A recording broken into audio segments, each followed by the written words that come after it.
Comparison operators may sound scary, but I'm gonna help you through it. They're really not bad, and I'm gonna teach you exactly how to use comparison operators in Java. And by the end of this video, if you watch all the way through, you'll have a fully working program using comparison operators. How's it going? It's Alex back again, helping you learn Java quickly. On this channel, I make Java tutorials every week, so if you're new here, that's something you're into, then consider subscribing. We'll hop into our favorite program editor called Eclipse, and we'll just start our new Java project. So go to File, New, Java Project, and we'll call it, say, Comparison Operators in Java. Hit OK. Next, expand that project, right-click on the source, and go to New Class. This is just a Java file. So we'll put that in there, call it like Comparison Operators. Click this first check mark, public static void main, and then click finish. Our Java file is set up, now we can start learning. Comparison operators are used to compare two variables. So to demonstrate that, we'll just make a few, say, integers here. We'll say we have an integer a, we'll set it equal to something like 5, and we'll say we have an integer b that might be set to 4. At any given moment, we can compare these two variables using comparison operators. We can see if they're equal to each other by saying a and then two equal signs and then b, the second variable. This right here is a comparison operator in Java. Notice how there's two, which is different than just one. This means is equal to. So we read this as a is equal to b. If it is equal to b, it turns into true. And if it's not equal to b, then this statement turns into false. There's a red underline here saying syntax error equals invalid assignment operator. It thinks that we're setting a equal to b, like this. That's what it thinks we want it to do, because one equal sign is an assignment operator. But two equal signs is the comparison. We're saying is a equal to b. Since this results in true or false, there's one variable that can always end in true or false, and that is a Boolean. I went over Booleans in a separate video. That'll be on the screen now if you want to check it out, but pretty much it's just like creating an integer, we'll say C, where it's kind of this format. This, we'll name it, is equal to something, and then we have Boolean, this name is equal to A is equal to B. Looks really confusing. We can make this look a little simpler to the eye by putting some parentheses around it. To see what happens, we'll just print out C and we'll just see what happens. We'll save it, run it, and we get false printed out. Because we click the run button, we run code inside of this main method. We declare integer A equals to 5, then we declare an integer b equal to 4, and then we declare a Boolean, which can only be true or false, c, and we set that equal to the results of this. We go in here and see a is equal to b. Well, that's false. That's not right, because a5 is not equal to b4. So this turns into false, just like that, except it doesn't show you, but it's pretty much the same thing. So now we know that false is stored into C, and then we print out C, and that's why we have false in the results. I'm gonna go over a few more comparison operators in Java. We can see if A is less than or equal to B by typing this less than sign and then the equal sign.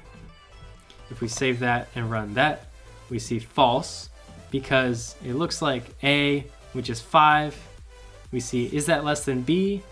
4? No, it's not. 5 is bigger than 4. So this is false. We could just do a normal less than, like that, save and run it. It's gonna be false again. We could see if A is greater than B by typing the greater than sign. Save and run that, we'll see what happens, and that's true, because A5 is bigger than 4.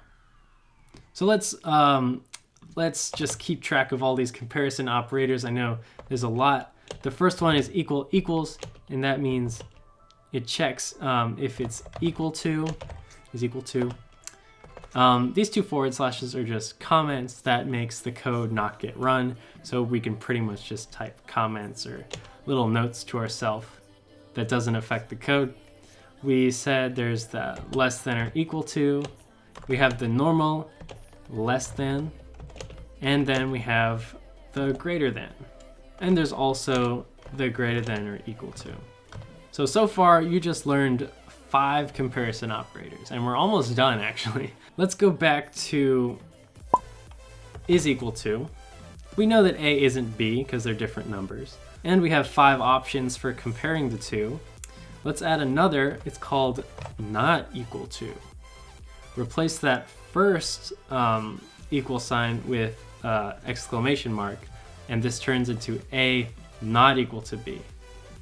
Save it, run that, and we get true because it looks like 5 is not equal to 4, and so that's how this works. So we'll add that up here.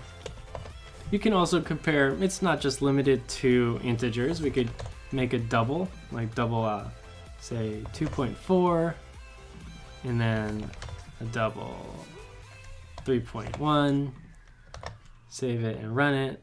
We see that those two still aren't equal. But let's just have one double here. Let's make a few if statements and use comparison operators in the if statements. To make an if statement, you just type the keyword if, then some parentheses and curly braces.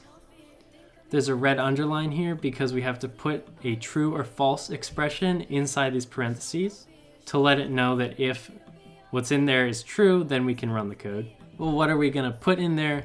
We can see if A is equal to 2.4, then we'll print out they are equal, like that. Save it, run it, we see they are equal.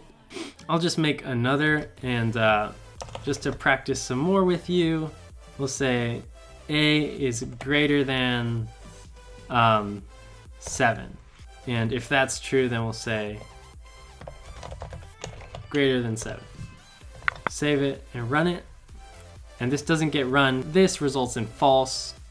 And if we have an if false, it skips over it and doesn't run the code. Now let's do something a little more crazy. So these are the basic comparison operators, these 6 right here. But you can also combine them. So we'll make another if statement. We'll put our true-false expression, which is just our comparison operators. Let's say we want to run code if A is 2.4 or it's 2.5. How do we do that? Well, you could do separate if statements and use the is equal to for 2.4 and 2.5, or you can combine them using the or comparison operator. So we can say if A, we said if A is equal to 2.4, and then you can do or by doing 2 pipe symbols. A is equal to 2.5. So if A is one of these, it'll get run. I'll run some a little message here. A is 2.4 or 2.5. Save it and run it, and we get the message. Now I'm gonna walk through exactly what happened here. We have a double A, it's stored with this number 2.4. We go through these other if statements, and then we get down here. First, we check if A is equal to 2.4. That is true. So this kind of turns into true. Then we see these 2 pipes, that means or this. So we'd go over here and check this. Is A equal to 2.5?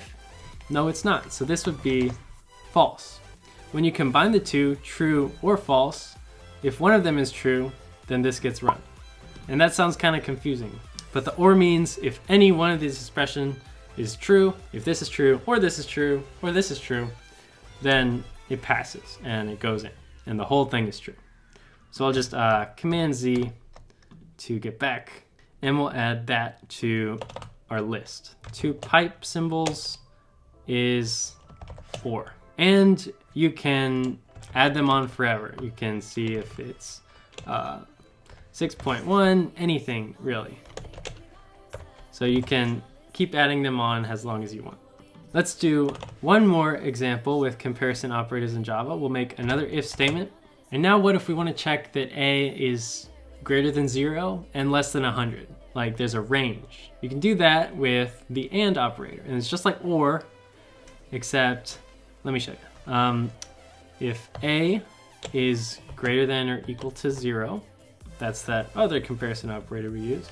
If we want this to be true and another condition to be true, then we use 2 ampersands. Just like how we did here, except it's a different symbol. So the program knows that it's AND, not OR. So if it's greater than or equal to 0 and A is less than or equal to 100, then we know it's between 0 and 100 and we want to run the code. So we'd run some code. We would say A is in the range, something like that. Save it and run it, and we'll see A is in the range because it's greater than or equal to 0 and less than or equal to 100. So this gets turned into true and true, and so it goes in. If one of these was false, it would not get run. So if I said if it's less than or equal to 2, between 0 and 2, save that and run it, it wouldn't get run because one of these is false. I'll just change that back, and I'll add that to our list here. And again, you can tack these on as much as you want and keep making crazy comparisons. So I hope this was helpful. You could be anywhere in the world, but you're here on this video learning Java with me, and I appreciate that so much, and I'll catch you next week.